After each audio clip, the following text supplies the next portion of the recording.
Capítulo 3. Tristeza y dolor. Dos compañeros saludables. A pesar de todo, creo que hay más que dolor en un duelo. Existe, por ejemplo, el coraje de llegar a donde nunca llegaste. Y en el acto de dejar atrás hay algo de salir al encuentro. Y cada adiós oculta silencioso un bienvenido. La existencia es tan solo una mezcla extraña de finales y principios, y las despedidas mucho más un tema de la vida que de la muerte. Y lo creo porque otros que vivieron lo contaron, porque otros que sufrieron primero crecieron después desde el dolor. Es por eso que sé que no estoy sola, que avanzo día y noche acompañada, que hay otros que dejando su marca en el camino encontraron más tarde caminando el sentido verdadero de haberlo recorrido. Marta Bujo. No todo es dolor. En el lenguaje de todos los días solemos equiparar el dolor con el sufrimiento y la tristeza con la depresión. Si buceamos en las etimologías del duelo, encontraremos que más allá de la hablada relación con el dolor, existe además otras derivaciones interesantes. Una es la que relaciona el origen con duel, que quiere decir batalla, pelea entre dos, y que sugiere que en el proceso interno de la elaboración de una pérdida se establece una lucha, un duelo de hegemonías entre la parte de mí que ataca la realidad y acepta la pérdida, la que no está dispuesta a soltar lo que ya no está.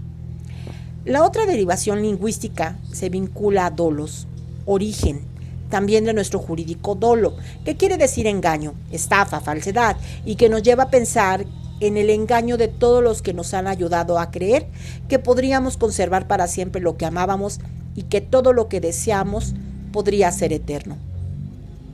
Es así como entonces el duelo se divide en dolor, duelo y dolo.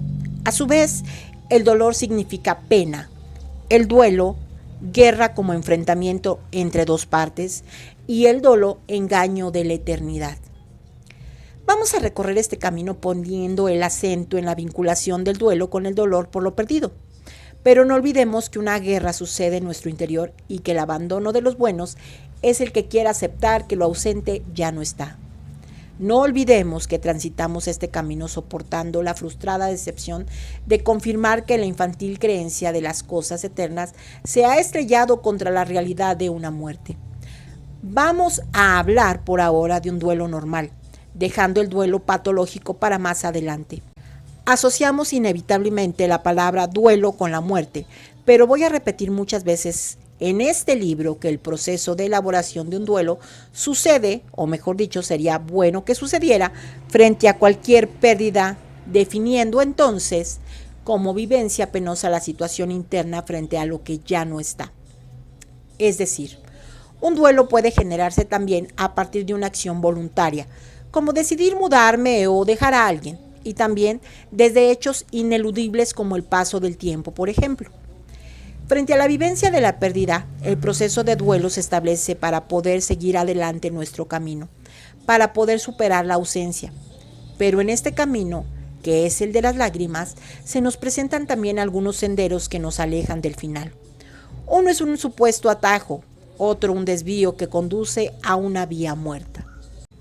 Explicaré entonces, el camino de las lágrimas nos puede llevar a un retroceso de negación o a un avance de dolor plus, tristeza plus, más la superación.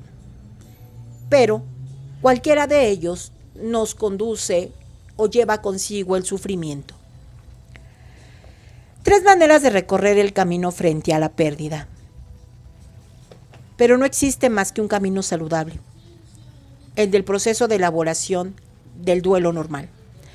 La negación de la pérdida es un intento de autoprotección contra el dolor y contra la fantasía de sufrir.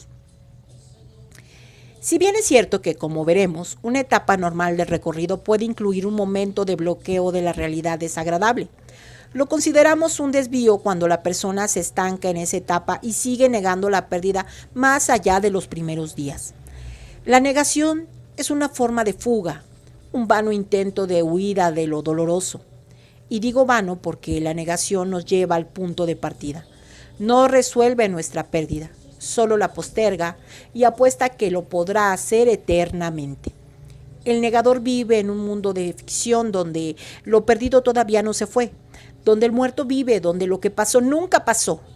No es el mundo mágico donde todo se resolvió felizmente, sino la realidad detenida en el momento en que todo estaba por comenzar.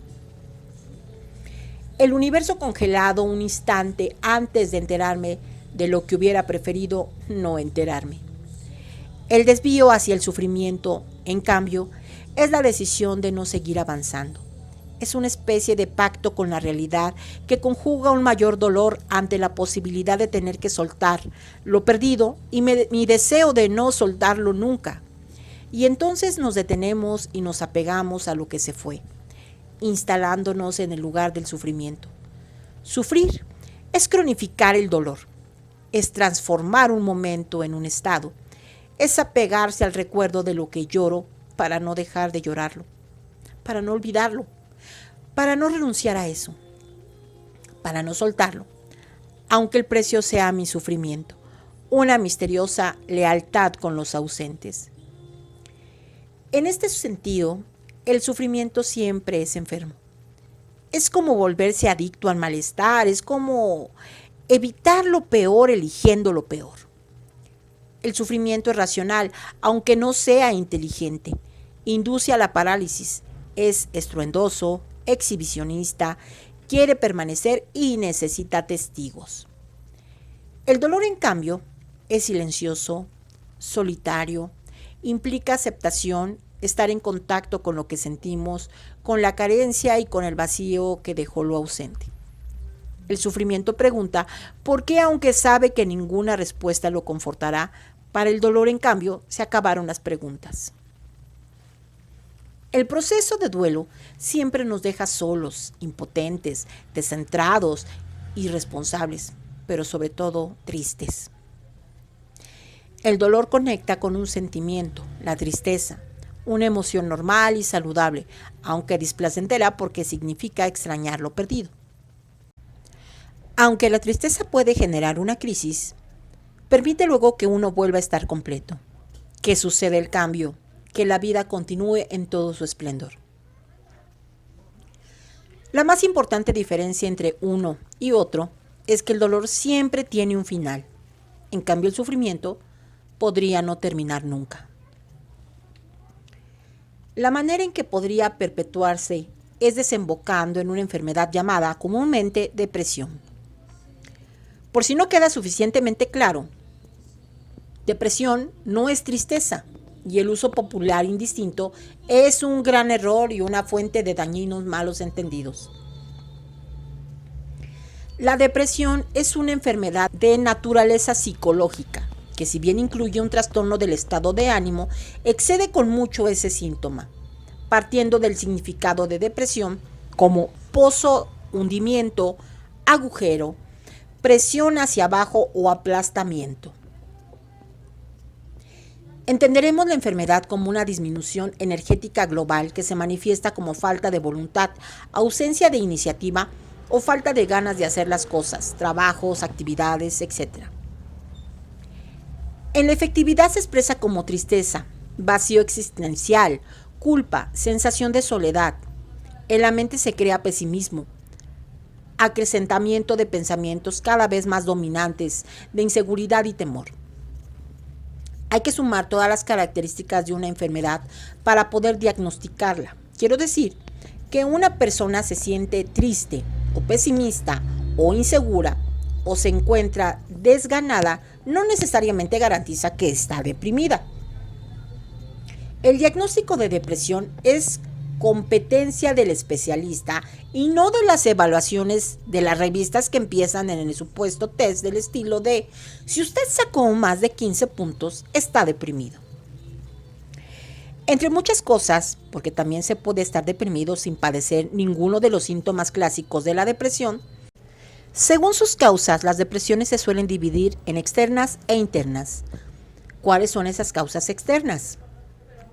Las desilusiones afectivas, los conflictos interpersonales, la marginación o aislamiento por parte de otras personas, la jubilación, los problemas económicos, la muerte de un ser querido, un fracaso matrimonial, etc.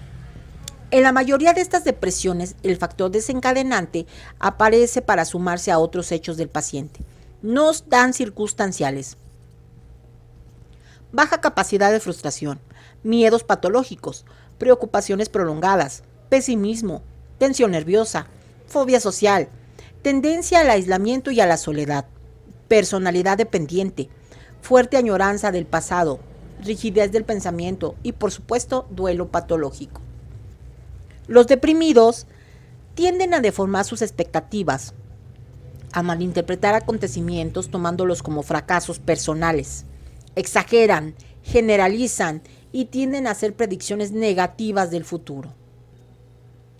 Conocer a estas causas puede servirnos como ayuda para salir de una depresión o como prevención si no se está en ella, porque la clave para solucionar el problema se encuentra en el nivel de comprensión y de cambio en la forma de encarar estas vivencias.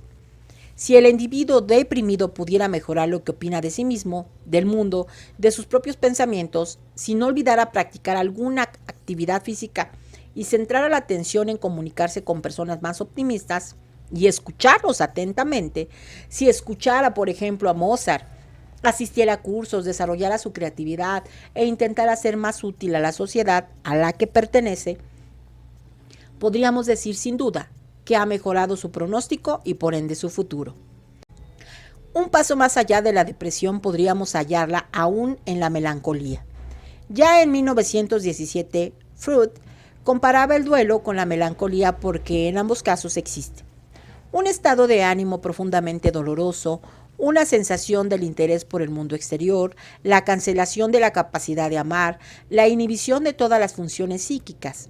La diferencia entre ambas es que en la melancolía existe además una pérdida del sentimiento de sí. Dicho de otra forma, en el duelo es el mundo el que se muestra empobrecido, mientras que en la melancolía es además el propio yo del sujeto el que está vacío, devaluado, despreciable y aún más invadido por una visión del futuro llena de expectativas negativas. El melancólico está seguro de que su sufrimiento continuará indefinidamente.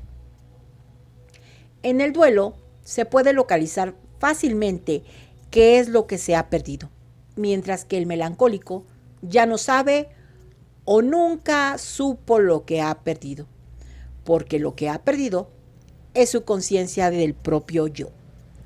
De alguna manera, los duelos patológicos nos conectan con lo que ocurre en la melancolía. Ante la pérdida del objeto, el sujeto, en lugar de retirar la energía psíquica, el líbido, depositada en el objeto desaparecido y dejarla libre para desplazarse a otro objeto, se retrotrae al yo y ahí se queda, identificándose con el objeto perdido. Freud dice que la angustia es la relación ante el peligro que supone para la integridad del sujeto la pérdida del objeto, mientras que el dolor y la tristeza son la verdadera reacción ante el examen de realidad que me priva de algo.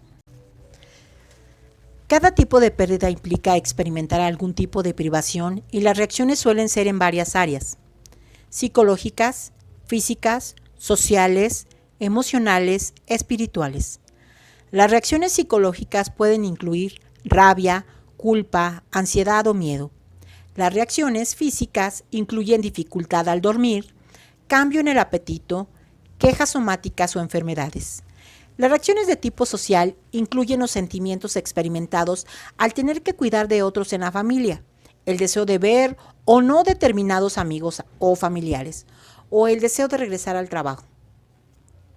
Las reacciones emocionales pueden redundar en extrañar, recordar, llorar o patalear como un niño.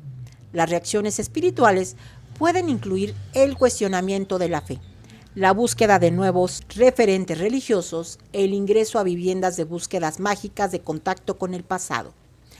La respuesta cultural en el caso de la muerte de alguien, por ejemplo, es diferente en cada tiempo y en cada lugar. Hay reglas, costumbres y rituales para enfrentar la pérdida de un ser querido que son determinados por la sociedad y que forman parte integral de la ceremonia del duelo.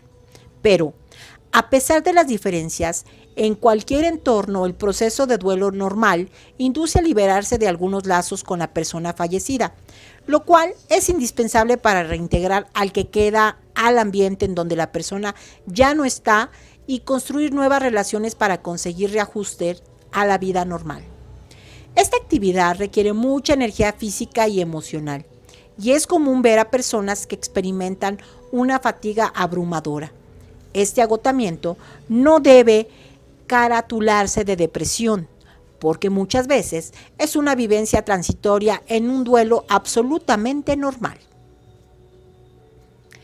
El resultado de afrontar el dolor. Cuesta trabajo poder soltar aquello que ya no tengo, poder deslindarse y empezar a pensar en lo que sigue.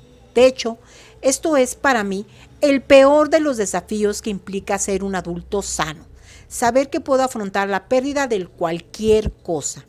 Este es el coraje, esta es la fortaleza de la madurez, saber que puedo afrontar todo lo que me pase, inclusive puedo afrontar la idea de que alguna vez yo mismo no voy a estar. Quizás pueda, por el camino de entender lo transitorio de todos mis vínculos, aceptar también algunas de las cosas que son las más difíciles de aceptar, que no soy infinito, que hay un tiempo para mi paso por este lugar y por este espacio. Cuentan que había una vez un hombre que fue a visitar a un rabino muy famoso para hacerle una consulta religiosa. Cuando entró en la casa, vio que estaba totalmente vacía. Solo había 2 banquetas, un colchón tirado en el piso y una mesa muy rudimentaria. El visitante hizo la consulta y después le preguntó al rabino: «Perdón, rabino, ¿dónde están tus muebles?». Y el rabino le dijo: «¿Dónde están los tuyos?». El hombre contestó: «Yo no soy de esta ciudad, estoy aquí de paso».